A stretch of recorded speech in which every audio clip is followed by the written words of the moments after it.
जैसे एक बेलपत्र, चाहे वो किसी भी अवस्था की हो,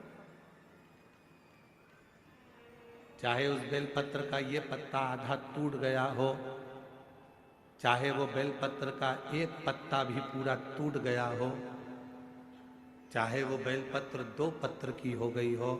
चाहे वो बेलपत्र को कीड़ा खा गया हो, चाहे वो बेलपत्र खंडित हो गई हो, चाहे वो बेलपत्र किसी भी तरह की हो गई हो,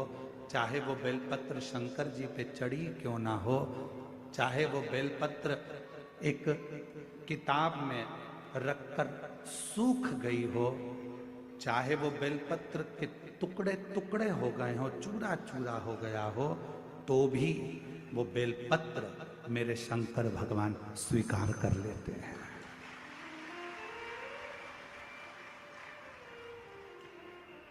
तो भी मेरे शिव स्वीकार कर लेते हैं।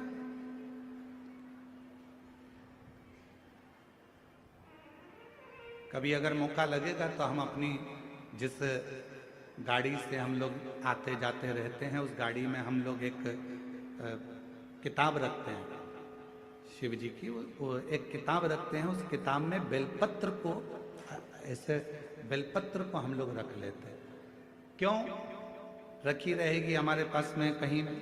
सफर में कहीं एकांत में एकांतेश्वर महादेव मिल गए, किसी ओटले पर चबूतरे पर शंकर का शिवलिंग मिल गया, पानी तो गाड़ी में रहता ही है, चढ़ाया, अपनी पुस्तक में से बेलपत्र निकाली, बाबा को चढ़ा दी और चढ़ाकर वापिस उठाकर हम रख लेते हैं। फिर आगे गए, फिर कोई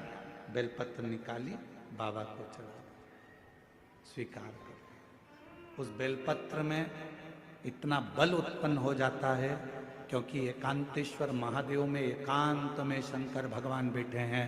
और आप उनकी आराधना कर कर वो बेलपत्र को चढ़ाकर स्वीकार कर कर जब औषधि के लिए लेकर आते हो, तो बड़े से बड़े रोग पर भी वो बेलपत्र काम करना प्रारंभ कर देते।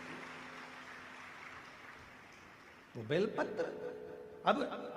कई माताएं यहाँ पर आती हैं, कई माताएं हमारे पास में यहाँ पर आती हैं, जिनका नाम हम पुकारते हैं वो आती हैं, हम बेलपत्र देते हैं तो किसी किसी की बेलपत्र टूटी हुई रहती है, खंडित रहती है, तो माता कहती है तो खंडित है गुरुजी, दूसरी दे दो।